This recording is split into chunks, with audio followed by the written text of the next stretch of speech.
I got to give it to you, man. Absolutely a beautiful story. And, at times in this film, I actually felt like I was floating in all the love and the emotion that was going on. Absolutely. What's it been like for you watching this come to life? That's kind of a very good description.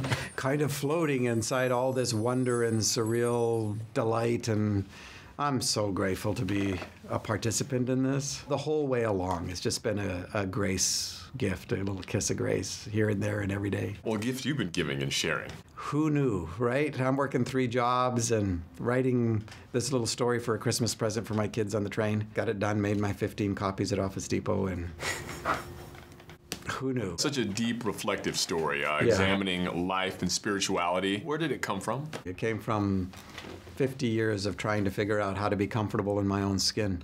I started with a lot of deficits. I start with a very religious background, missionary kid, preacher's kid, multicultural background, third culture kid, firstborn, didn't help.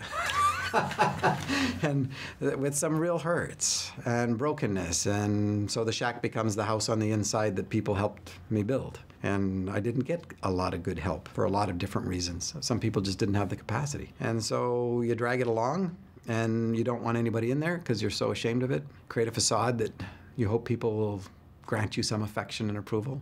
And one day you got to go back in. You got to go and deal with your stuff and find out that God never loved the facade. He always loved the shack, as broken as it is. But together you can start to co-create something that is restoration and new. Involves all this forgiveness stuff and owning your own stuff and dealing with conversations, letting people in, stop isolating, tell your secrets, all of that, Absolutely. So all of that then pours into this story that I wrote for my kids saying, I want you to know the God that I met who healed my heart, not the God I grew up with. What does it mean to you as an artist, as an author, to share this and know that you're extending something that may be helping millions of people? It is gratitude. The beauty of being invited into the holy ground of other people's stories. I tell people all the time, I think this is why we're born barefoot. I mean, we're designed for this. We're designed to be inside the holy ground of other people's stories. And that's what the shack has done. And as a result, I get flooded with people's comments and emails and messages and hugs, and they tell me things that are true and real and right and good and wrenching and hard and losses, and I get to be there. Like, who'd have thought? I mean, how sweet is this? I'm grateful.